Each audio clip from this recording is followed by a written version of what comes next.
So, in the last couple of days, I have basically just been bombarded, shelled, if you will, with news and information and pontification on Colin Kaepernick and Nike.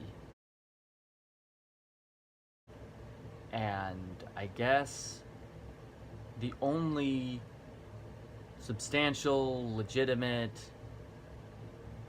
whatever response that I can manage to that is add to the noise. So here you go. Adding to this noise, I have two, probably a third, things to say about it. So I only have one thing to say about Kaepernick, one thing to say about Nike, and then one thing to say about the conservatives involved in all this stuff. So, number one, Kaepernick. I'm just not buying it. I'm just not buying it. During his Super Bowl run season, where he was making career stats and everything, like he was honestly like he was making a big splash out of himself. He had this huge, massive, bulging, and kind of burgeoning platform on which he could say anything that he wanted. And he was doing so well, performing so well as a player, as a contributor to his team, that he probably could say just about anything he wanted and not risk anything by doing so. In that, no kneeling, no Fidel Castro t-shirts during the press conferences. I mean, he had all these media days, all these individual interviews available where he could say anything he wanted to anyone about anything that he felt was weighing on his heart. And nobody would really fault him for it because his performance was good enough that he couldn't be faulted for it. Or wouldn't be. He was like untouchable. Not once did he kneel. Not once did he do any of those things.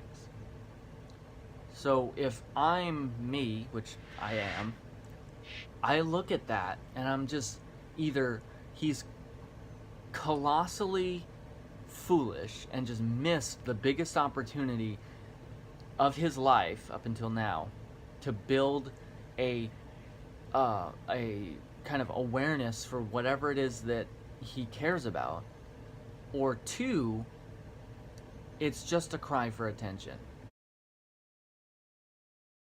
Because he starts playing poorly, gets replaced, gets benched by, I think it was Blaine Gabbert, right? Just like not a great quarterback to end up as a backup behind.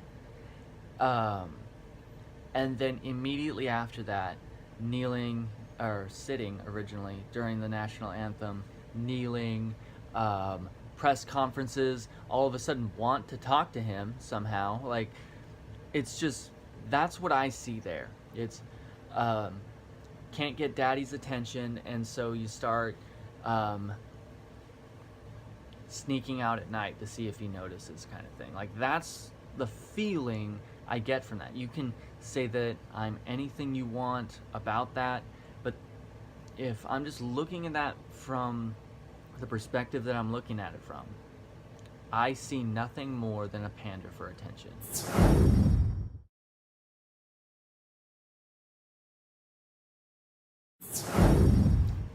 Now, Nike. Nike, like, there are no corporations in America or in the world that make political decisions. They just don't do that. They make market decisions. Hobby Lobby was famous just a little while ago, making it like that we're not going to pay money, or we're not going to pay for insurance on abortifacients That is not a political or spiritual or theological decision that they're making. They're making a market decision, essentially, is the applied nature of it, because it's going to affect their market share. So they have to roll that dice of, if I do this, is it going to tank me? The truth of the matter is, Nike has made a market decision to support Colin Kaepernick because they believe that it'll be profitable for them in the long run.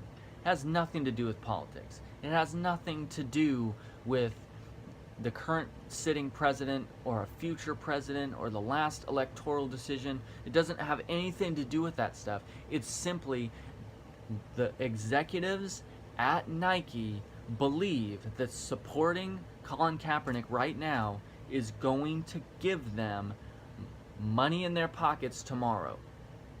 And the truth of the matter is, they are right. It will, like, because either way, like, there's the old adage that there's no such thing as bad PR, but the truth of the matter is that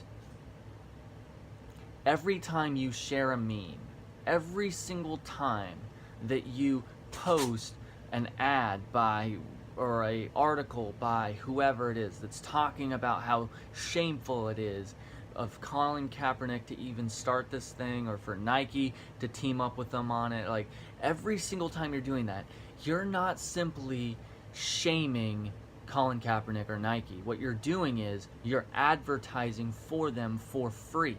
You're giving them free AdWords clicks. You're giving them free market share exposure. And so by default, you are supporting this company that you supposedly do not support. This was not by accident. See, back when Tiger Woods was having his sex scandal almost a decade ago, Buick, Gillette, and Gatorade all like, we're out of here. We're not going to do this. We don't want our brand associated with this behavior and these attitudes. Nike stuck with him. Even when he was off the course, taking a leave of absence from golf, they stuck with him because they knew that he'd still be money for them. And guess what? He's back in the sport and he's still money for them. In, the 80s, I want to say it's the 80s, or the 90s, 80s, 90s, Charles Barkley was featured in a spot by Nike where he says, "I'm not a role model." I am not a role model. I'm not paid to be a role model. I'm paid to wreak havoc on the basketball court. Parents should be role models. Just because I dunk a basketball doesn't mean I should raise your kids. And he's said that multiple times as well, outside of that interview. But that advertising spot created so much fervor, such polarized opinions about it, that it gave them a decade or more of free exposure talking about that spot. It changed the level at which people talk about Charles Barkley and sports advertising and the sport itself and role models in sports. It changed the way we talk about them. And all the while, it was money in Nike's pocket. See, they're playing a different game than everyone else thinks they do. And they're playing a different game than anyone else is playing as well. They're playing by a different set of rules than anyone else plays, because they can. You can do that when you're number one. Coca-Cola comes along, like, we're going to put names. We're like, share a Coke with Ashley, share a Coke with Muhammad, share a Coke with whoever. Like, we're going to put names on the sides of our products. And they printed money off of it. Doesn't seem like it would be that big of a deal, but they had the resources to be able to just, we're just gonna do this. If Coca-Cola decided today that they were just going to have glass bottles again only, not just the Mexican ones you get on the wherever dollar store, but we're gonna have nothing but glass bottles. We're gonna go back to the old style of washing them when you return them and all that. The rest of the market would have to do the exact same thing that they're doing. They would have no choice but to pivot in the same direction. Pepsi and Dr. Pepper and 7-Up, like, they would all have no choice but to do the same thing. It's kind of power that you have. If Disney decided, we're not going to print DVDs anymore, we're going to make all of our movies available for free as soon as they would come out on DVD, instead of, like, they're just going to be available on YouTube for free. All of the other networks and publication studios, they would have to pivot and do that exact same thing. Now, they're never going to do that, but that's what it means to be number one. And Nike is number one in shoes and athletic apparel. They can do whatever they want, and nobody can stop them from doing it. They can support Colin Kaepernick. They can team up with Charles Barkley.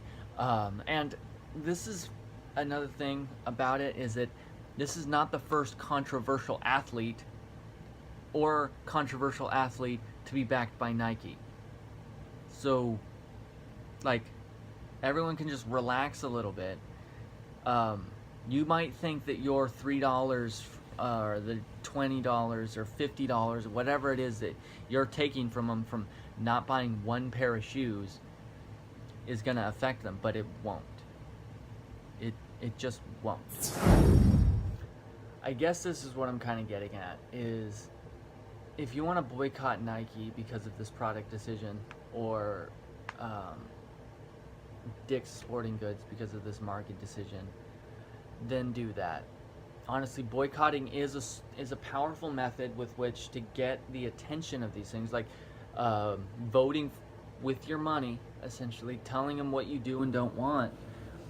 But you have to leave the internet out of it, because the internet is not going to be an effective way to do that. You'll be shooting yourself in the foot. Like, if you want to get together with a group of people and then just word of mouth spread this thing, whatever. But the thing is, the second you put something on the internet about it, Nike puts money in their pocket. You have to figure out a way to do this in a better way. You have to outthink, because they're thinking 10 moves ahead of you. You are just reacting to what they're doing. They intentionally made this decision. And if you are a Christian, something else you need to keep in mind is the response from minorities. And the reason why is Nike isn't budgeting on a daily basis what their market shares of overweight white people think of their products. Their executive board doesn't sweat when white people are upset about something. They just don't. Their primary market share is people with dark skin who have the tendency, statistically, to do far more conspicuous consumption. Basically buying things that have a brand attachment simply because of that brand. Mercedes-Benz or Cadillac or Nike, Jordans, Rolex, whatever. Like, they buy products with a specific name attached because that name is attached to it. And all of corporate America knows this. And Nike more than any, because of the fact that they even made fun of the idea that there's a lot of kids out there that want to be like Mike.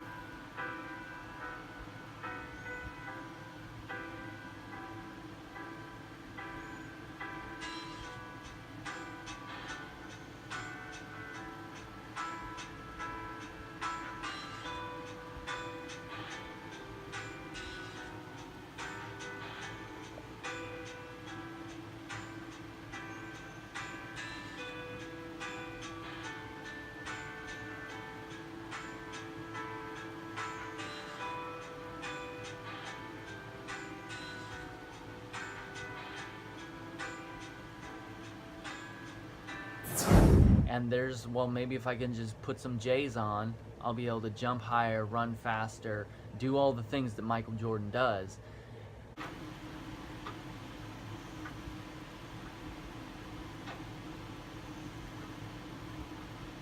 September 15th, Nike created a revolutionary new basketball shoe. On October 18th, the NBA threw them out of the game. Fortunately, the NBA can't stop you from wearing them. Air Jordans from Nike. Without having to show up at 6 in the morning and practice free throws and just all that stuff that actual athletes do. So, like it or not, you have to be careful about what you're going to say about this issue so that you, as a Christian, do not alienate people on the basis of what they think you're saying. Like, the conservatives in politics, they're terrible about this. But the gospel is at stake. And the gospel is worth enough that it's worth considering, you know what, maybe I'm just not going to say anything about this. Because, first off, Colin Kaepernick, like, this just really doesn't matter. It really doesn't.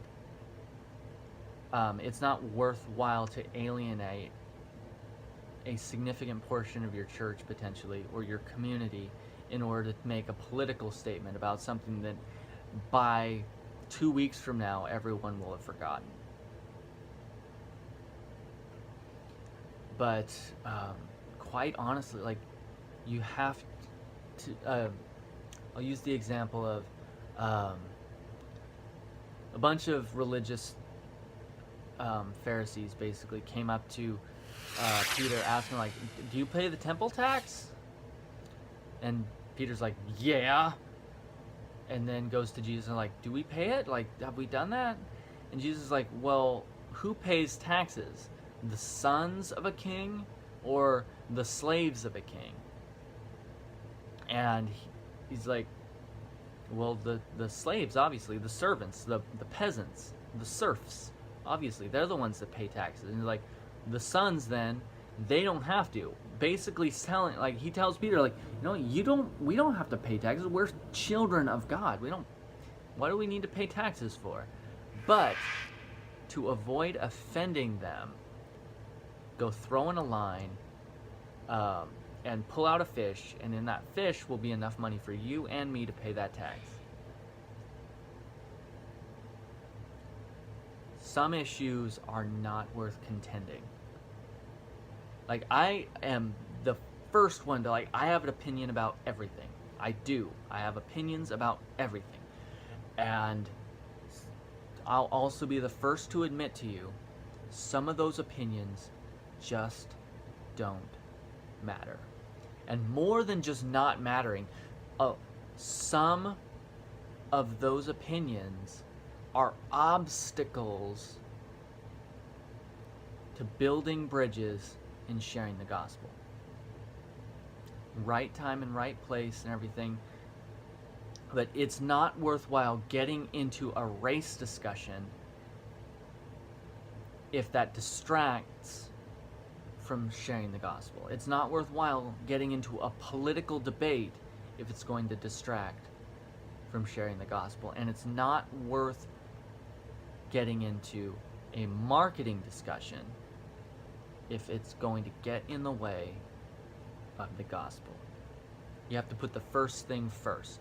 And that's, I think, the primary error that a lot of conservatives get into in this water, of that the politics and the marketing and brands and all this stuff ends up taking up so much of their conversational sphere that if somebody did have a question about the gospel, did have a question about doctrine, did have a question about any of those kind of things, it would just get drowned out, ignored, and as well as internalizing the kind of rejection that goes along with that. So be careful out there.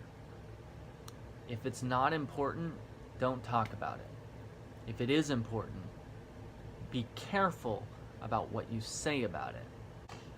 I think that's it. Rambled enough about this, but if you like this, or you have comments about it, you have thoughts about it, go ahead and drop those down below. Like, share, subscribe, and I'll see you all in the next late breaking, ridiculous news thing that comes out.